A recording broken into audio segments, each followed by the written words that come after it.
అందరికీ నమస్కారం. ఇవాళ మీకు ఒక టెంపుల్ గురించి చెప్పబోతున్నా. ఆ టెంపుల్ పేరే కదిరి లక్ష్మీ నరసింహస్వామి టెంపుల్. చరిత్ర రాయబడక ముందు, గుళ్ళు కూడా కనబెట్టక ముందు ఒక దైవ శక్తి ఈ భూమిలో ప్రకటించింది. అది కదిరి లక్ష్మీ నరసింహస్వామి. ఈ క్షేత్రం ముందు కదిరి వనం అని పిలువబడింది. ఔషధ గుణాల చేతలతో నిండిన పవిత్ర ప్రదేశం ఇది.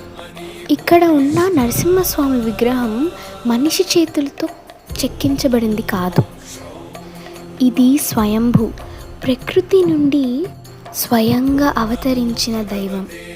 అష్టబాహు నరసింహ రూపంలో భక్తులకు అభయమిచ్చే రక్షస్వరూపం. ఈ దేవుడు కాలాతీతుడు అయినా మనం ఇవాళ చూస్తున్న గుడి రచన మాత్రమే.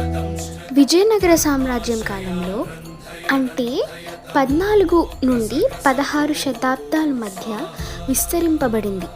యుద్ధానికి వెళ్ళబోయే రాజులు కూడా మొదట ఇక్కడ నరసింహస్వామిని స్మరించి అభయం కోరుకునేవారు.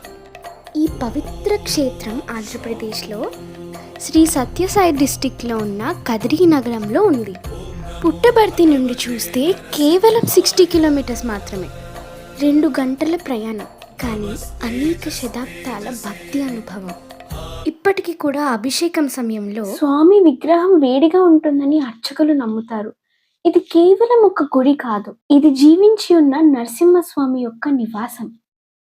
ఓం నరసింహాయ నమః.